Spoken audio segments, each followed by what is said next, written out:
Good afternoon, everyone, and a very big welcome to Sydney Water's first Environment Week, and we are celebrating the World Environment Day. So the theme this year is Reimagine, Recreate, and Restore. So in fact, there are three words that are really important, and they fit exactly where Sydney Water's strategy is. So if you think about reimagining, that's what we are doing.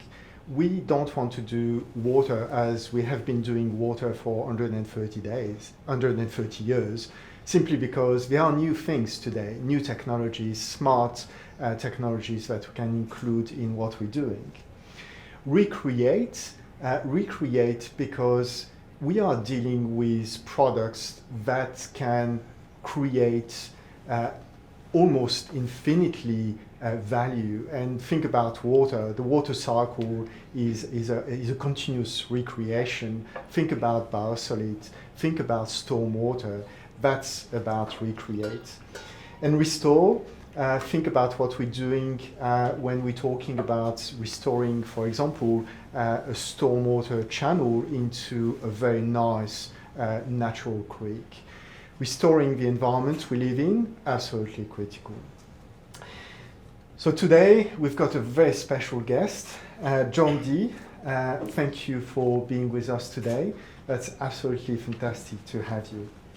Thanks for having me. Thank you. Well, look, before I start, I would like to acknowledge the country.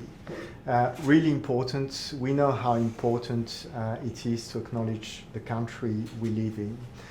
And pay our respect to Aboriginal elders, Aboriginal people. Aboriginal nations have been looking after the land, the country, the water for 60, 80,000 years. And the environment we live in today is due to, or the beauty of the environment we live in today is due to the good care that they have taken of the land for 60, 80,000 years. So I really want to pay my respect to the Aboriginal people in the Greater Sydney area, to the Eora Nation, because we are sitting on Eora land today, and really also to pay my respect to all Aboriginal and Torres Strait Islanders people that are listening to us and watching us today. Hear, hear. Thank you, Jon. And Jon, look, we're very privileged to have you with us today. I don't think there is probably a lot to say about you because many people will know who you are. An award-winning social entrepreneur, a broadcaster, and a campaigner. As a broadcaster, Jon, you wrote and hosted 115 episodes of the Sky News Smart Money TV programs. That's quite impressive. And this is a TV program where you basically discuss sustainability and business, which is a critical part of our life as a society. As an author, your business guidebooks on sustainability and energy have shifted over 140,000 copies. That's really impressive. As a philanthropist, you have been the main funder of Planet Ark, DoSomething, and Roch Cheroux Armenia charities. And there are three really good charities that have delivered a lot of value to many people in Australia and around the world. Thank you. You're also the managing director of the DoSomething charity, and you are the Australian head of the RE100 renewable energy initiatives. And I think that we'll be interested to talk a bit more about this one. And this initiative is to get companies to switch to 100% renewable energy, which again, in our world, we know who's consuming energy around us, and that's an important initiative. Also, with Olivia Newton-John, you have co-founded Australia's National Tree Day and the International One Tree per Child initiative. and I don't know how. Do you remember how many trees you've planted with these two initiatives? Yeah, when Olivia and I started National Tree Day, and we fronted it, so for the period we fronted it, we planted 10 million trees. And Planet Ark and Toyota have gone on to run that event on an ongoing basis. I think they're up to 25 million trees, wow. I think, now with that one. And with 1 tree per child, we're now planting trees in 10 countries. And what's exciting with that is next month, with the Australian role model city that we have, which is Greater Shepparton, we're trying it out there first. Next month they will have planted their 100,000th tree. Wow. With kids and local community volunteers in that town. And in Bristol in the UK, they're now up to 65,000 trees, and again, every school involved in that city. And we've been doing that in different countries around the world: Colombia, USA, South Sudan, Kenya, and other places. So that's a fantastic initiative. And look, if you need water to plant and grow the trees, we've got plenty of water. Good, got to hold you to that. Jon, you've had really a big impact on Australians and people around the world. Can you tell us a bit more how you came to doing that, to trying to engage people, to campaign, to convince people that they need to do something different in terms of environment, sustainability, etc.? I think, like most people, when you're younger, you think, where am I going to head in life? I kind of dropped out of school when I was 17, 18, started working with a rock band called Yes, and through that got to meet Pink Floyd, Queen, Led Zeppelin and all these bands. And I started organising charity events, and so I didn't bother going to university. I just thought I was having way too much fun, being in the rock and roll world. And what I realised was that I knew all these people, but I didn't know where was I going to channel all those networks. What was I going to do with my ability to network and get things done through like events I was organising? And I was in Leicester Square in 1986, watching what is probably a really bad 80s movie now. If you go back and look at it, it's probably really bad, but at the time it was good. And it was called Emerald Forest, and it was basically a guy called Charlie Borman, who most people now know him from with Ewan McGregor doing the Long Way Up motorbike series. But he was a child actor, and his dad was John Borman, the director, and they did a movie called Emerald Forest, all about rainforest destruction. And I remember watching this movie, and it was like the light bulb moment. It was like, right, I now know what I need to do. And as happens in so many times in our lives, the coincidence kicked in, where I came out of Leicester Square, and there, the Observer newspaper, I thought I'd get my Observer newspaper. It was a Saturday night, and sure enough, they had a rainforest supplement. Everything you can do to help rainforests and why we need to save them.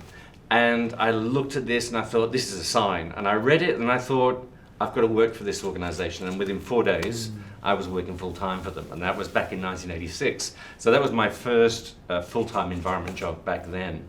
And luckily for me, it was also Britain's first charity, first environment charity that was very pro-business. And that fitted in with my worldview, that we need to ensure we don't define ourselves by what we're against. Let's define ourselves by the solutions that we advocate, so that we move things forward in a positive way.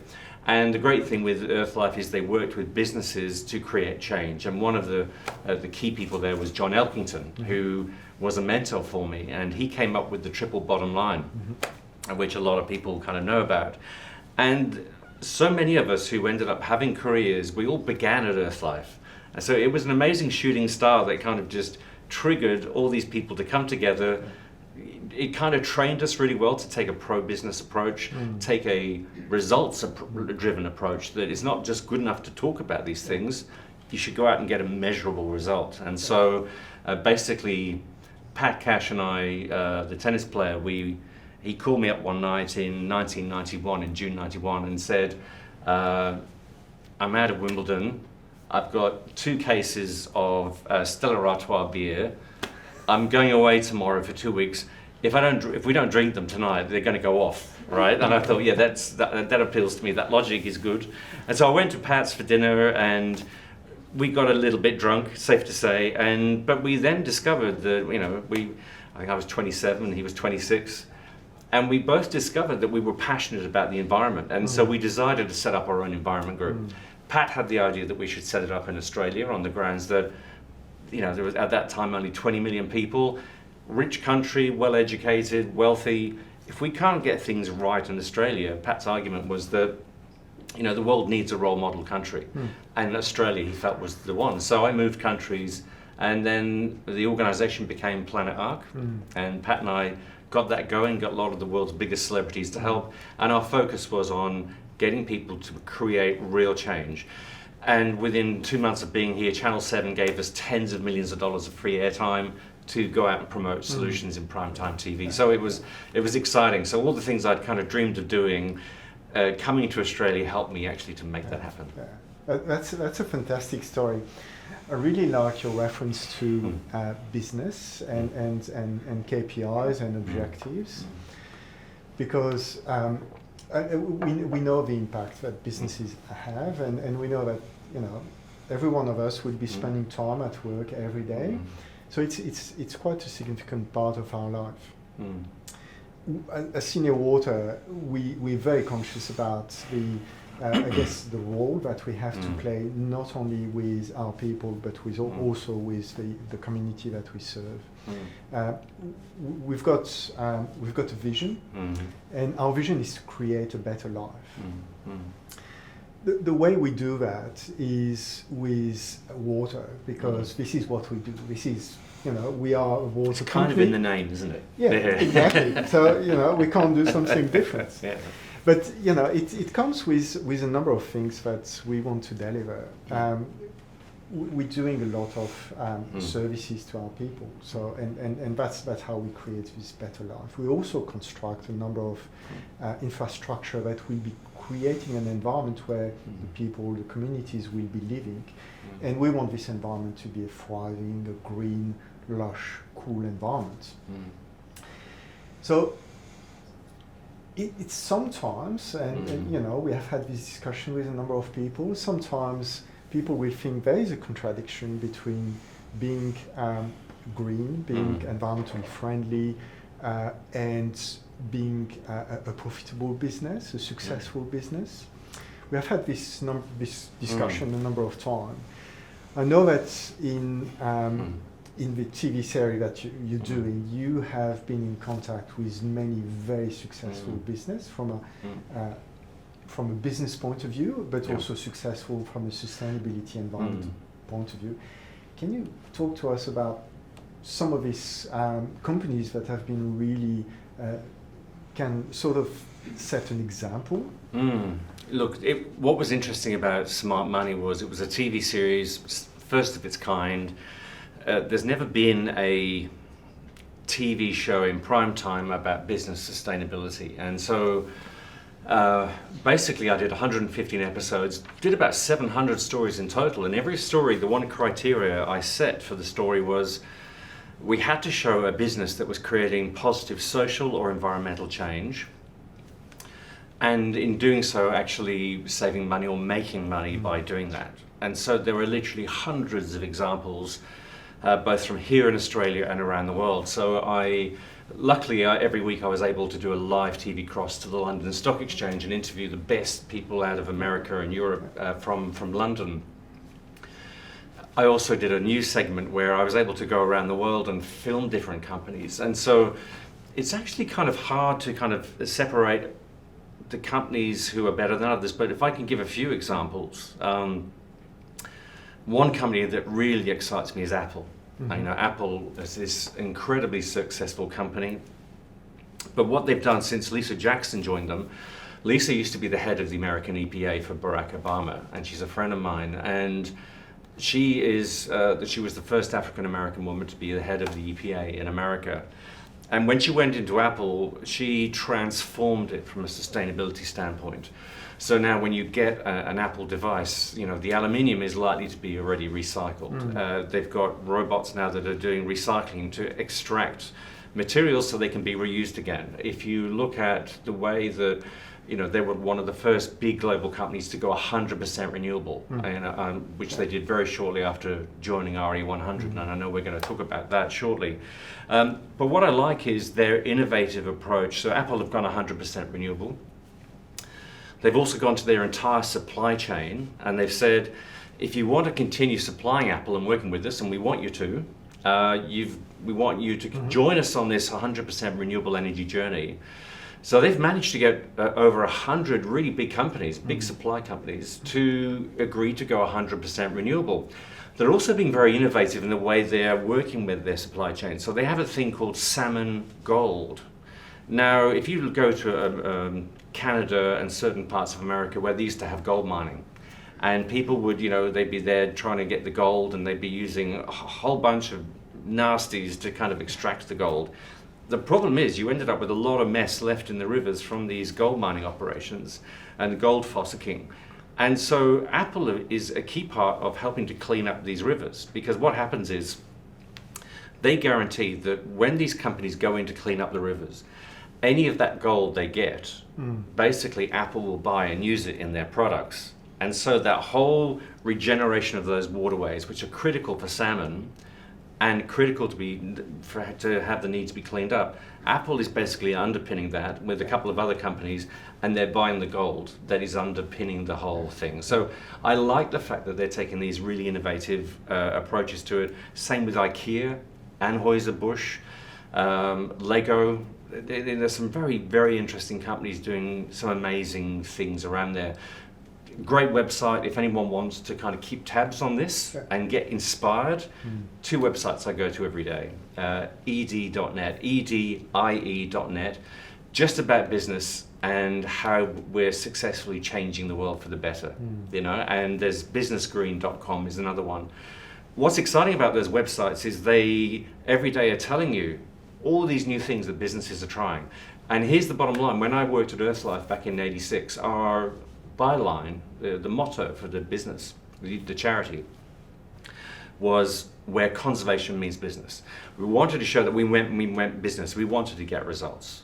But it also it had another meaning. It was, we want to show that conservation means business, that there's an underpinning economically for it. Now, if we can, as people working at Sydney Water, what's really important to remember is, if as a business Sydney Water can create positive change and still keep making money, then guess what? Lots of other water companies are going to follow your example. Similarly, if you see other water companies in other countries and they try out new ideas that reduce their environmental impact, make them more climate resilient, make them more circular in the way they operate, and still make money, guess what? There are good ideas that we can take from them too. So I think there's a huge opportunity. If you think about the water sector, it is it's like the poster child for the circular economy, right? That water cycle of using up water, reusing it, recycling it, and just an endless loop. And so, I think one of the exciting things about being at a company like Sydney Water is the potential to take leadership on the circular economy, which is really critical. Yeah. Absolutely agree with that. And there are a few examples, things that we've done in the past, like the biosolids, where, treating wastewater, there is always a byproduct. You can treat it as a byproduct and say, well, it's going to landfill. Is it good for the environment? No. Is it good for the business? Probably not. And if you look at the biosolid, actually it's full of carbon and nitrogen and phosphorus. And you need these elements in agriculture. So it's almost a no-brainer that it should be used in agriculture. It's a very good point, because if you think about phosphate, I led the campaign without any funding to get rid of phosphates being used in laundry detergents in Australia, about 2011 I think that was. And I went to every single laundry detergent company and said, look, we've got over 7 billion people on the planet, soon to be 8.5 billion, soon to be 10 billion by 2050. What is the one thing that we've really increased our use of? It's phosphates. And yet our sources of phosphate are not renewable. So one of the things that I think we need to be looking at is, okay, how do we reduce our use of phosphate? So I managed to get every laundry detergent company and supermarket in Australia to agree to get rid of phosphates in their products. So there's now 2 billion laundry washes a year in Australia that have no phosphates in, and that's no phosphate going into waterways from from that. Did the same thing with microbeads as well. But I think the important thing is, if you think of the opportunity for all those water companies around the world, including Sydney Water, to get that phosphate out of biosolids, get the minerals, the nutrients, and find new ways to reuse them, and have that as part of the circular economy approach that Sydney Water has. Not just this amazing job that you guys have been doing with with water, and also look back to the world's leading example that Sydney Water created with the Olympic Village. I got Tom Cruise and Nicole Kidman to do the video for the Sydney bit, for the Olympic Games, and we had a lot of success with that. And one of the things we had in that video was about how the plan for the Olympic Village, the Olympic Park, was to have this really state-of-the-art water recycling system. And of course, you guys came and got involved, and it's still successful to this day. Absolutely, it's still running. And you still have people from around the world coming in to go, how did you do it? And I think that that need for role models around the world, I think, is really important. And I think, we're talking about products. Water itself is something that can be recycled indefinitely, and that has been. I mean, the water that we drink was water that was here when the dinosaurs were here. When the dinosaurs were here. But that's also something that we're keen to see a lot more of, because using water only once doesn't really make sense, and discharging water back to the sea doesn't really make sense. So reusing water and considering the value that is in the water is a critical element. Something I wanted to ask you, and again, coming back to the sort of business sustainability nexus, sometimes it's quite difficult actually to give a value to environmental benefits. Have you got some tips on that we could use to build up our business case and be more convincing on the environmental side, sustainability side? Yeah, if you think about it, it's like it was a very good point that was raised when there was this discussion about how do we put a price on carbon pollution, because effectively we are just pouring all this carbon pollution out into the sky. And it's no different really to having what we used to have in the old days, with factories would just put their effluent and waste directly into our waterways, and so. But then, of course, we realised there was a value to having clean water. So you think about all the cities around the world where you used to have all manner of diseases and death that would happen in big cities because we didn't value the waterways. Once you put a value on the waterways and realise that actually if you have clean water, it means less people dying of different diseases. It means that you have the ability to have fish and a healthy marine environment. It also means that you have less hospital costs. And so the societal benefits from having clean water are absolutely enormous. And we know the cost to the economy when we run out of water, when we have drought. And Sydney Water and its teams over the years have kind of led the way on making sure that Australia responds well to drought. But the simple fact is that, when we don't have water, you can't function as a society. We can't grow the food that we need, the billions of people we have on the planet. So, there's a real value to water that without it we can't exist. So we need to find ways where we guarantee water supply. And if you think about climate change, one of the exciting things about the way that the water industry has come together in Australia to have that net zero target of 2050 and hopefully even earlier than that, is that we need to join forces as an industry to make sure we have that guaranteed supply of water, putting that value on it, putting a value on what was previously waste, the biosolids. I mean, there's huge opportunities to use that again in agriculture, huge opportunities to mix those with worms, and have vermicast coming from that too. So I think there's a lot of things that I think the water industry, before anyone else, showed how to value nature, value water. So if we can also do what the water industry has done in other sectors, valuing our native forests, valuing clean air. Thankfully, that's the next big step. The electric cars. I've just put in my order for the new Hyundai Ioniq 5. I love it. It's like, you know, it's faster than a normal car. No pollution coming out of the emissions. We've got one of those renewable power supply agreements at home. We've got a 10 kilowatt solar system. So, and we're going to put more solar on there. So a lot of the, you know, the energy in the car will come from our own home. So then we're realizing the value of the sun, turning it into energy into our car, and getting around. And you know, if you think about all the new jobs that will be created from valuing this new alternate way to clean up the air. And if you think about, and I should ask a question of everyone who's here, how many of you have heard of tritium? Hands up. Tritium. No one. So tritium are really interesting. So they're an Australian company. So if you think about electric cars, the first company you think of is Tesla. Okay, so, and you think of Elon Musk. But what about the car charging companies, the companies that make the equipment that charge the electric vehicles? So if you're on the Autobahn in Germany and you want to do a fast electric car charge, and the car I'm just buying now will go from 10% to 80% charge in just 18 minutes. Wow. The best car charging unit to use, if you're on the Autobahn in Germany or anywhere else in Europe, it's made in Brisbane. Okay. You know, by Tritium. So it's this Australian company, makes the world's best fast chargers. Yeah. And it shows the opportunities of when you realize the opportunity of cleaning the air, cleaning the water, looking after our resources so that they are sustainably used. There's money to be made in that. There's jobs to be created in that. And you know, as we move into this new energy economy, where we're going to be using 100% renewable energy, potentially 500% renewable energy, once we start exporting it from Australia, there's a lot of jobs to be created. And the great thing with renewables is that energy is far cheaper. And so for someone like Sydney Water, the potential money saving to be had for Sydney Water and other water companies from going 100% renewable is quite significant. And at the same time, in addition to saving money with renewables, guess what? You're reducing emissions associated with all that water, the water, the kind of the distribution and recycling of water. And in addition to that, we can also generate energy because there is a very clear nexus between water, energy, and waste. And we are dealing with water and wastewater / waste every day.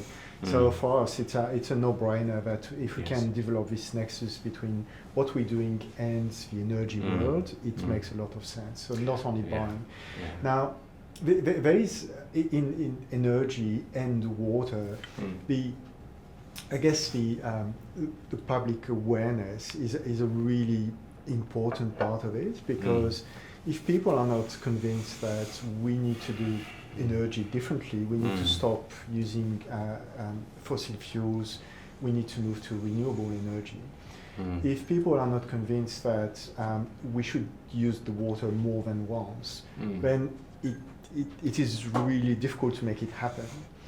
So in your experience, can you talk about the best way to engage the public, to try to get as many people on board as possible? Yeah, look, I think my inspiration here was Ian Kiernan, who started Clean Up Australia. I think Ian sadly is no longer with us, but I remember once seeing him speak, and it was the first time I'd seen someone speak without notes. He just engaged the audience, no slideshow. I always use slideshows, it just makes your life easier, right? And you can put a video on and just take a breather. But Ian just held the room transfixed for 40 minutes. And he talked about the importance of engaging people at that very local level and making it as easy as possible for them to get involved. And so, for me, I did two things that came out of that speech. Firstly, I decided I'd never speak with notes again and never have my notes in front of me. So I'd just learn it and learn how to communicate it effectively like he did. And so he really inspired me to do that. I also came away and thought, right, I'm going to go out and find out how to localize everything that I do. At that time in my life, I was at Planet Ark. And so I approached every mayor in every town and city, at every council, and said, we've got this recycling initiatives. We then had the Tree Day, and we went to them and said, how can we do these initiatives on recycling or tree planting, but do them at the very local level? Can you join with us and be our partner? So for example, if we were to do Tree Day on our own, the cost of hiring all those people in hundreds of communities will be too high. But guess what? You've got councils have all the tools. They have people who work in the grounds maintenance who can help prepare the land. The councils have land, or they know where it is. They've got connections. They have the ability to bring in the local Rotary Club, the local Lions Club to do the barbecue. They know the native nurseries. They know the local businesses that might cover any costs that are going to be incurred. So it's the same thing we've done with One Tree Per Child, and we're now doing it in 10 countries. It's going out and making it easy for people to get involved. And there are ways you can do that. So I have a website through the DoSomething charity that I run called DoSomethingNearYou.com.au. So DoSomethingNearYou.com.au. You can type in your postcode and it brings up all the different things that you can get involved with or help out with in your local community. So that's in your personal life. In your business life, when you're going to work, I think it's really important to play a role. If a company has a sustainability strategy that is all about improving environmental, social, economic outcomes, so that that triple bottom line, which is what we have to be truly sustainable, get involved with it. And because it's better to be on the inside, helping to bring about results. Because with so many people who work at Sydney Water, everyone is an expert in different parts of the business. You can give the leadership, the vision, and along with your management team, but we also have so many different people around Sydney Water who are experts in their own niche. If they can bring the best sustainability ideas that improve efficiency, that improve resilience, that improve the social and environmental outcomes, guess what? Sydney Water will be a healthier business. Everyone's jobs are more resilient. The business is more resilient, and we reduce environmental impact at the same time. And I think that is the thing that I say to any company that I go and talk to. The critical thing for anything that you want to do as a leader is only as successful as everyone in the whole Sydney Water team getting behind it, and that is really important. Yeah. And absolutely supportive of that. I would add also our customers and the communities that we serve, and we are in a very privileged environment where not only we've got our people working for water, working for the environment, but we're actually touching the lives of 5-6 million people in the Greater Sydney area. Yes.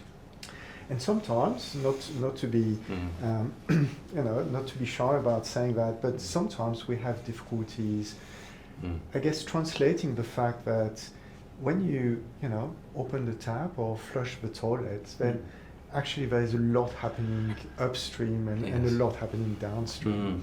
And that's on this communication to our customers, education partly, probably as well, about what's happening upstream, what's happening downstream, and how they can help us to make not Sydney Water, but actually the entire Sydney community a lot more sustainable than what we are today. That's very important. It's interesting. One of the things that I would regularly do with Sydney Water when I was doing the Sky News Business Channel show, I was always on the lookout for new stories. And the great thing was that Sydney Water, if I was getting short on stories, I knew I could call your comms team and go like, okay, give me a good news story with one of the business customers or someone else who can show that there's a new approach they've taken where they've reduced water use, they've reduced effluent output, maybe might have saved energy too, because obviously if you're using less water and you don't have to heat that water, then you've got really starting to get some good savings financially. And so your team provided me with so many brilliant cases where it was the Sydney Water team introducing customers, like business customers, to solutions, and then bringing people together to then put those solutions in play. And that saves jobs. You think about the cost of energy that we had in recent years. For many of those companies, they were having to heat that water. So when some of the cases, they were using a third of the water they were using before, or halving their use of water. If you have to heat that water, that's saving jobs, and in many cases was always improving the bottom line. And there are some really good examples of what you can do with water. As you know, Western Sydney is growing very, very quickly. We're working hard on developing solutions where Western Sydney would be a different built environment. So where, instead of thinking about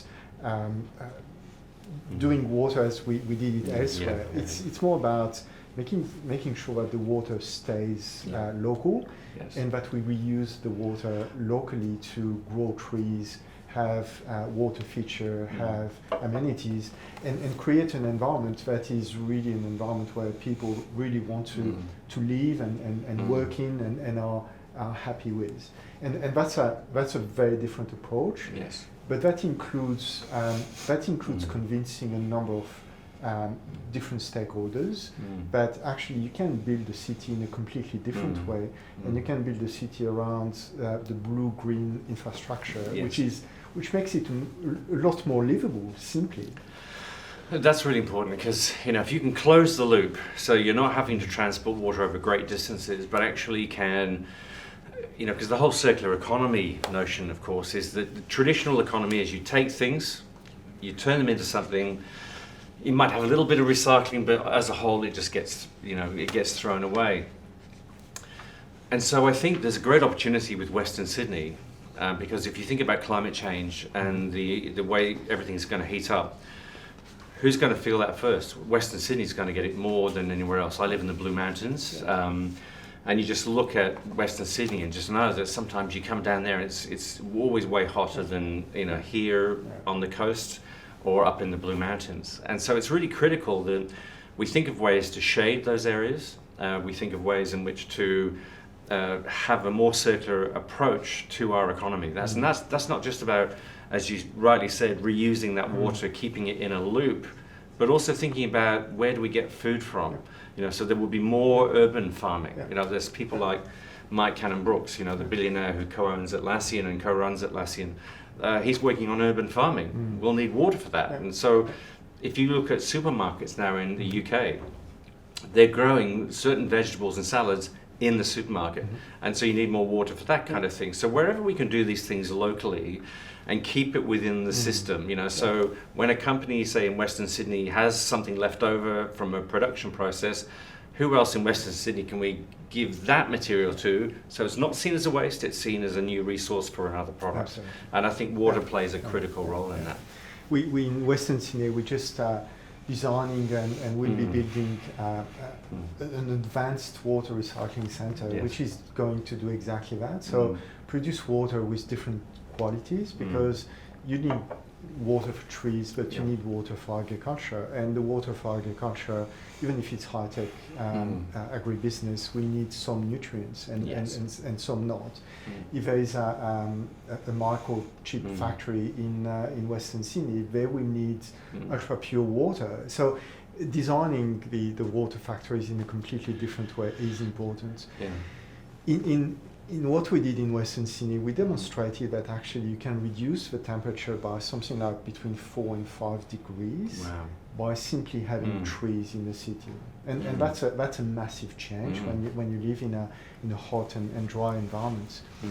We've also demonstrated that actually you can green places like the airport. Yes. And if you green a place like an airport, not only it's good for the surrounding communities living around the airport, but that's also good in terms of business, because simply the planes will use less fuel when they take off. With 4 or 5 degrees less. Yes, and it's interesting too. I think there's going to be a lot more. We're seeing now with aerospace and other companies, Boeing, Rolls-Royce, many companies in the aerospace sector are also looking at electrifying planes. So whether it's using hydrogen fuel cells in long-distance jets, but we're already seeing amazing fast progress with electrification of planes. And of course, with that whole change that you're talking about in Western Sydney, a great opportunity to use renewable energy, and that's what we've been doing with RE100. There are many businesses out there who are not talking about it. They're not making a political football out of renewables. They've actually realised that you actually can save a lot of money with renewable energy compared to the traditional polluting energy. And so one of the things we're doing here in Australia with RE100, it's basically Renewable Energy 100. It's run globally by the Climate Group in partnership with CDP. DoSomething, the organisation I run, we run it over here, so I'm in charge of RE100 in Australia. We've managed to sign up local Australian companies with a market cap value of $650 billion, all of whom have committed to go 100% renewable with their electricity use by set time. Like one of them, for example, is Woolworths. They use 1% of Australia's electricity, and they're going to be 100% renewable by 2025. And so if you look at the multinationals that operate in Australia, you know, the Facebooks, the Apples, and McCain Foods and Lego and you know lots of major well-known companies that we all interact with on a day-to-day basis, they all have Australian operations. So in total we now have nearly 100 major overseas and local companies that are all going 100% renewable with their electricity use here in Australia. And so I think they're setting a great role model for not just other companies to get on that and join us. You know, we've now got 300 really big companies around the world, and the combined energy use of all those companies, it's the same as the UK in terms of electricity use. You know, we use, our members use way more electricity than Australia, and all of that electricity is going 100%. And I think if all of our members using that much energy can go 100% renewable with their electricity use, there's no reason why the whole of Western Sydney can't go 100% renewable, and why the whole of Australia can't go 100% renewable too. Have you got example of water companies that have gone 100% renewable? Yeah, well, look, a really good example is Apple, you know, and how, you know, not only did they go, were they one of the first really big multinationals to go 100% renewable with electricity use, but as I said before, they've gone to all their big suppliers, including like really massive energy users like TSMC, the big conductor company in Taiwan. I think they're the biggest energy user in Taiwan. And they've got companies like that have joined in and said, yeah, okay, as part of our commitment to Apple and our commitment to the environment and our own position as a company, we're going to go 100% renewable with our energy use. So we're seeing a lot of, I think now we're up to 69 major globally recognized companies that have gone 100% renewable already with their electricity use. And here, many of the local companies that have joined are going 100% renewable locally by 2025. You know, Coca-Cola just joined very recently here in Australia, and so they're going 100% renewable by 2025 as well. So a lot of brands that we all interact with on a day-to-day basis have already gone that way. Mars, another good example here in Australia, 100% renewable already, and also around the world. So there's a lot of really big brand name companies not just talking about it like it used to happen in the old days. I don't think people realizes, I don't think the average person realizes, and maybe even people working within Sydney Water, how quickly things are changing. You know, the fact that places like Norway, the majority of cars being sold in Norway right now are electric cars. You know, it's over 2/3 of cars now sold are electric. You know, and so you know, I think by 2030, most of us will be we'll already be driving in electric cars. You know, things are moving far faster than people realize. So I think that when people see Sydney Water doing a sustainability initiative, and say we're in a cynical mood, and we think there's no way we're going to do that. There's no way Sydney Water will achieve that target by this time. The message I would send to anyone watching now is you have no idea how quickly things are changing in so many businesses around the world. The exciting thing is, yes, we know there are problems. We know we have climate change. We know we have deforestation. We have water shortages. But the bottom line is, around the world, so many major companies have set their minds to making sure that their businesses will be sustainable and profitable in the next 10, 20, 30, 40 years as the risk of climate change becomes even bigger an issue than it is right now. And those companies are creating the change that we need to see. And I would say to anybody watching now, it is critical that whenever Sydney Water is doing a sustainability initiative or a social initiative of any kind, that everybody gets on board with it. Because then if you can do it first and do it better than anyone else, guess what? You set a great role model for other water companies in Australia, but you set a great role model for other water companies around the world. And look, there is a big commitment at Sydney Water, obviously, but actually in the entire water industry. And I can talk about some of the example, some of the water corporations have joined together and into a power purchase agreement where they've invested into a solar farm to get green energy. And you've got a number of these examples in the country where water companies have been really at the forefront of creating a world that is a lot more sustainable and using a lot more renewable energy and recycling water and everything that we're doing every day, actually. And it's interesting, for people watching now who aren't familiar, what is a PPA? What is a power purchase agreement? I always say to people, it's a bit like, when you were a kid and your parents took you to the strawberry farm or to the apple orchard and you went and picked your own fruit, right? Yep. And in a way, PPAs, power purchase agreements, are kind of energy equivalents of that, right? So instead of getting your energy from, through your normal retailer, getting it from a coal-fired power station, the normal way, you could instead buy it directly from the solar farm or directly from the wind farm or pump hydro facility. And that's what's exciting with RE100, is seeing how innovative the wind turbine sector, the solar farm sector is being in partnership with major companies. And if you look at the changes that are happening, if you look at Britain, for example, which has got a Conservative government, they are doing amazing things with offshore wind, where these offshore wind turbines are kilometres offshore at sea. They're way bigger than any of the wind turbines you're going to see on land, and just one turbine turning around every day, and you get great wind supply out in the ocean. Just one turbine will power about 15 or 16,000 homes. And they're putting thousands of them around the UK. We're about to start seeing them come here in Australia. But the great thing there is, we've heard from so many people, there's not enough land for the solar, there's not enough land for wind. Guess what? Britain could power itself just with offshore wind if it wanted to. And I think if you look at Australia, there's a huge opportunity for us to be this renewable energy superpower.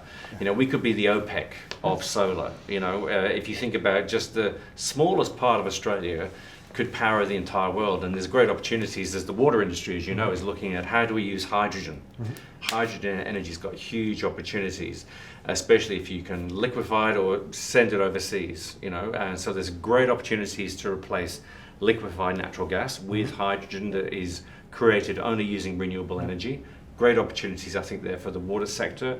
And of course, Mike Cannon-Brooks, who helps us with RE100 from Atlassian, he's working with Andrew Forrest, Twiggy Forrest. So two billionaires working together, both very successful business people, and they're working on a project called Sun Cable to create the world's biggest solar farm up in the Northern Territory, and underwater send enough power to power about a third of the power that Singapore needs. And so they're working on that right now. So these are great opportunities for the business sector to create new opportunities and new jobs. And as we transition from being this economy that has been very based on coal, very based on fossil fuels like liquefied natural gas, guess what? The world is going to move away from that. So as an economy, it's critical that Australia finds replacements for our exports and for making green steel, creating green hydrogen that we can export and replace the old industries with new, and create new jobs, but underpin our economy at the same time, which is critical. And I think what you're saying is really important, because it's about sustainability, but it's also about business, and the two go together. Absolutely. And that's what's really, really important. Just coming back on what I was saying about the water industry has been really at the forefront of pushing for more sustainability, renewable energy, recycling water, etc. There's a big commitment to the Sustainable Development Goals, the United Nations Sustainable Development Goals. Obviously SDG 6, because it's about water, but the rest as well. We've seen also a lot of commitment in the water industry on many different aspects of sustainability. Do you have examples where sectors or industries as a whole have pulled together to act as an entire sector? Look, there's quite a lot of that happening around the world now, where we're seeing different sectors share information. So a good example, the brewing sector. We're seeing more what was traditionally waste, like toast. Think about how much bread is wasted every single day. especially the crusts. Yeah. You know, so wherever you're doing a commercial kitchen, none of the crusts will ever get used. And so they're now actively around the world, toast ale is coming back in. And you might think that's a bit quirky, but if you think back to the very first beer, what was it? Yeah. It was made using bread. Yes. And that's why straws were invented. So it was actually a reed. It was in somewhere in the Middle East, I think it was. I think it was Iraq or Syria. It was first invented. So they had to invent straws with reeds, you know, as reed straws to suck the beer out, so you didn't get the bits that were left over. And so the brewing industry is doing some very interesting stuff. And also at the same time, Anheuser-Busch, who make Budweiser, gone 100% now with renewable, with Budweiser beer, and are going out to actively encourage other beer companies to do the same. Carlton United Breweries here in Australia, you know, the biggest brewer here, doing amazing stuff with solar, and also, you know, a lot of them are capturing the CO2 that they have. So, and a lot of that information has been shared around the world. Yeah, look, if you look at the edie.net website, a lot of examples on there of different sector initiatives where you're getting the banking sector working together on something. You get the supermarket sector working together. A good example, plastic bags. You know, how Woolworths and Coles almost identically at the same time decided, let's get rid of plastic bags. You know, so we're seeing that many sectors are stronger when they combine ideas and work on them together. So if there is something that is not competitive, so you're not breaking any laws, where we can come together as sectors to get better sustainability outcomes, we all win from that. Usually what happens is the businesses individually become more efficient, they become more resilient, they save money, and at the same time they also engage all their customers. The business customers, the household customers can then be part of that positive change. And I think that's something we should never lose sight of. You know, back in the early 90s, Sydney Water came to the rescue of Planet Ark. We were really broke. And you had a guy here called Chris Tweedy, and he said, well, we want to do 2 campaigns on dog poo and 1 on cigarette butts. We've got too much of this stuff in our waterways and it's causing problems. So we'll pay you to go and we'll do a campaign together. And so Sydney Water saved Planet Ark, you know, and we ended up going out though and engaged all the Sydney Water customers on how to pick up the dog poo, how to stop dropping cigarette butts, and we got amazing media coverage together. And so what is exciting is that when that, I think, it's a very old example of how when Sydney Water works with community groups or works with customers, we can get other people inspired to create change. Now, when you go and walk along, we have huge numbers of dogs in the Sydney Water catchment area. You hardly see anyone now not picking up the dog poo after them when they've gone walking. And that all came about from Sydney Water working with Planet Ark to create that change. And we inspired people to get involved. And I think that is really important. I think that's a very wise words, John. Working together is how we can achieve things. And, you know, that's part of the DNA of Sydney Water. We want to work together not only as a team at Sydney Water, but work together with different partners in the industry, different industries, and work together with all our customers. John, thank you very much. That was a very, very insightful discussion.